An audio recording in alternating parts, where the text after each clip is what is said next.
and the journey from Miami, specifically Bay Harbor, to Sanford, Florida to catch the AutoTrain. And we're going to plug you in on everything that's going on along the way.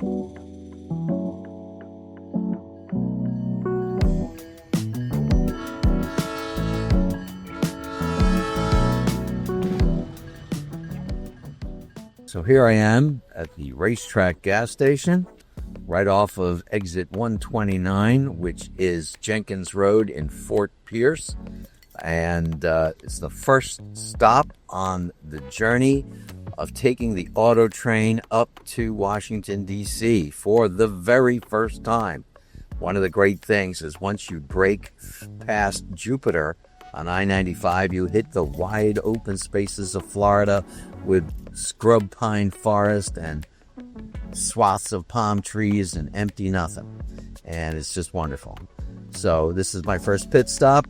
Another 2 hours to Sanford, Florida, where we're going to get on the AutoTrain, and I'll show you what's going on there.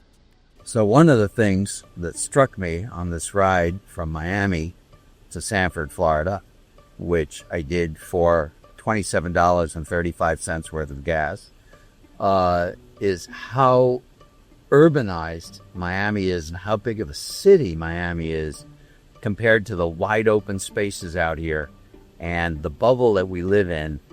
I had the only BMW on the road for like an hour and a half. I mean, everything around me are Kias and Chevys and Jeeps and pickup trucks. I mean, if you want to know why Trump and the Republicans won the last election, just get out of the big cities. That's all you got to do. So these are the trains that they put your car on. They stick your car in these trains, and over here we're gonna pull into one of these lanes and they're gonna take my car. Here we are, they're taking my car and they're gonna put it on one of these trains over here, up these ramps and into the train. So we've got a check-in area here. They've got a little gift shop or little convenience store. And then the trains are right outside over there where you board on the other side. And there are a lot of people waiting to get on this train.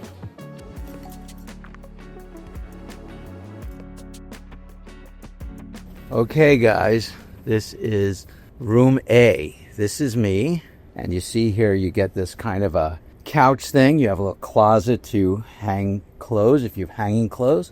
Here is a bathroom. You got a toilet. You have a hand shower. You got a sink. Then you've got a fold-down table. They give you some water. Here's another chair that comes down so that you could actually put 2 or 3 people into this room. And up here, this is a drop-down bunk bed so that you could actually sleep a second person up top. And then you've got air conditioning in the room itself, and you can control the flow of the air conditioning and the temperature.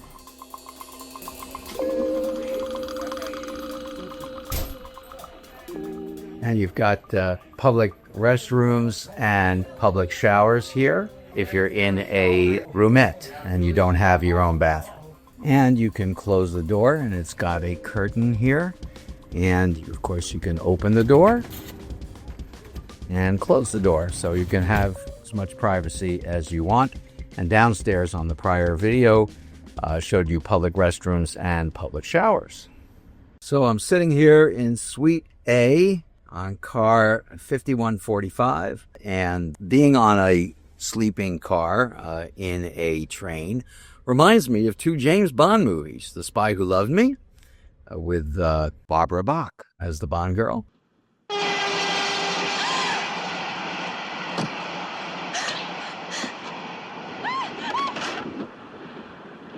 And From Russia with Love, Sean Connery fighting with Robert Shaw.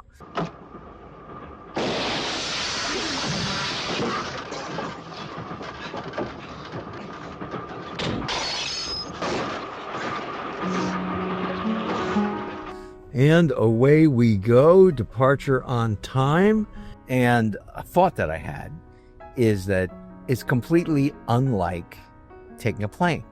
There's absolutely no security walking in to the Amtrak station whatsoever. There's no x-rays, there's no scanning, there's nothing like that at all.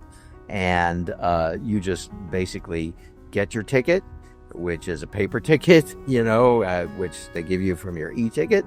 And then you just show this ticket to the conductor and you go to your compartment. It strikes me that this could be a very soft target for malevolent actors who might want to cause some damage. I understand that there are 393 people on this train, about 38 cars, 24 of the cars are carrying automobiles. And of the almost 400 people, about 250 something are in coach, which is like flying coach in a plane. And the rest are in the sleeper cars, which are either the roomettes or the rooms. And the sleeper cars have a first-class dining compartment, a first-class dining car, I should say, and a first-class dining and a first-class bar and snack lounge. The coach people only have some sort of a snack bar. But getting back to the security issue, it seemed to me to be pretty easy to buy a ticket to this thing. No one's asking you any questions. There's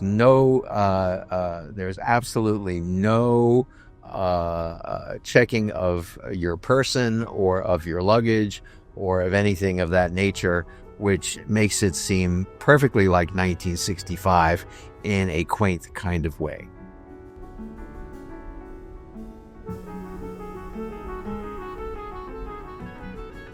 So, an interesting thing to be aware of when you're traveling on the AutoTrain is this is not a European-style TGV or TGV. It's not a bullet train. It doesn't move anywhere nearly as fast. And also, the tracks are not nearly as smooth. It's kind of analogous to almost being in a boat. You feel the vibration constantly, even though I'm on the second floor in a private suite, but you feel the vibration constantly, and the rocking and the little bumps and all of that. So you have to be prepared for a lot of hours of feeling that vibration and a little bit of the rocking and swaying. It's not even analogous to being in your car. I should tell you that countering the rocking and the vibration, which can also be very nice in boats, I like that in boats, but countering that is the actually seeing the countryside and the whole country roll by. It's been very, very interesting, so much so that I haven't broken out my laptop to power up Netflix or anything like that. I've been looking out the window and I've been finding the Florida countryside very interesting. So it's a show unto itself, and it's actually very calming and soothing and relaxing. So there you have a very big upside about the train. So here you have the bar car. So here you go. We're on the dining car, and we've got a menu here, and you've got the white linen service. So here we are back at cabin A or room A, and we're gonna pull the curtains back, and oh, look at this, we've got a twin size bed. How about that? And if we wanted, there'd be another one dropping down from the top, but right now we got a twin size bed over here, and you can go to sleep, you can chill, you can put a laptop out with some movies, and there you go. So how do we get some privacy at night here? We put the curtain in, and it attaches with Velcro, and it acts as a blackout kind of a thing. And then you also have the same kind of curtains on the windows. So here's the thing about sleeping on the train. You'd better be tired because the train is going to be constantly rocking back and forth like you're on a small boat or small sailing boat in some choppy water. There are occasional times when the train slows down, but by and large, there's the constant rocking, so that takes a little getting used to. Also, the engineer is very, very good about tooting his own horn, and he will, every about 2 to 3 minutes, I'm assuming when he hits some sort of a road intersection, sound off. So that horn is going to be in the background, and so what I would recommend is earplugs, probably, would be a really good thing, which I did not pack. Also, you do not get complete and total darkness here. You get, I guess, about 80%, 85%. It's pretty dark, but if that's not good enough for you, I would recommend a sleep mask. I will tell you that there was a heck of a lot more room than the single coffin-like lie-flat seats in first class and airlines that pass for super luxury these days. And, where you can barely just move around or turn around. You basically need to lie on your back to take advantage of that. Here, this is a real twin bed, and you can really roll around, move around. That is a good thing, and it is absolutely comfortable bed in that regard. Here's an example of the kind of light that you can expect that comes through. The curtains are not completely blackout. But you get a lot of good darkness, but it's not total. And finally, the horn is not like blaring like you're riding up front in the engine with the engineer, but it is this muted thing that happens every 2 or 3 minutes. And I would say I went to bed at 11:30, and I ended up sleeping until 5 in the morning. Which is not too bad, considering you're on a train that's rocking back and forth in a small bed that's not yours, that you're not used to, and that's got this horn going and about 85% darkness. So reasonable, but the workarounds here, I would say a sleep mask and earplugs would probably help.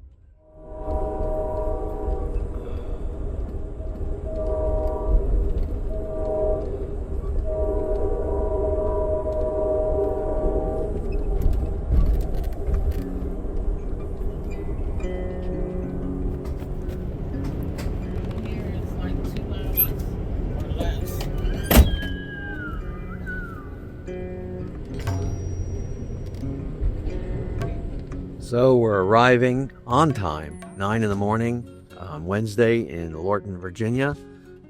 They served breakfast from 6 to 8 a.m., which was pretty decent. I mean, generally the food is like airline quality food, so it's helpful. I recommend bringing snacks with you, maybe even bringing some things that you might want to eat, such as fruit and healthy snacks and things like that. And I understand that getting your car after pulling into the station could be anywhere from 40 minutes to an hour and a half. I'll keep you posted on that as well. Overall, I would say it was a good experience, and the staff was very friendly and very polite and very helpful. So here we are, arrived and detrained in Lorton, Virginia. And let's see how long it takes to get the car. Okay, so here I am, got the car. And it's 10 in the morning, got off the train at about 9:15, 9:20, so I guess about a 45 minute wait to get the car, and which really isn't terrible. So I'm off and on my way, and it's like 10:02. On the whole, I would say the experience was kind of chill and pleasant. But you have to have lots of time. This is not the Concorde. This is not a private jet. You need to have time, and you need to be able to take your time getting wherever you need to go on this thing. But on the whole, I thought it was a good experience and would recommend it at least once in your life. So, as a postscript, I would say that typically when I get on a plane, the first thing I'm doing is putting on a movie or a TV series or something like that. Here, I didn't watch any movies or any TV shows. I was looking out the window, watching America roll by, which is kind of an interesting and nice thing and good to do once. And also, I got to do a lot of emails, got to do some work, got to catch up on the phone with a lot of people. At the dining car for dinner and breakfast, met some interesting people and had some great conversations. So it was very pleasant and very different kind of travel experience. And again, no dealing with all the hassles of security, long concourses, big lines for taxis or Ubers or anything like that. And truthfully, the 40 minutes from when we got off the train to when I got my car, you could wait at baggage claim for that off of a plane. So in general, I would say I give the experience a B+. The food could be better, but on the whole, I thought it was a good experience, and I recommend it at least once.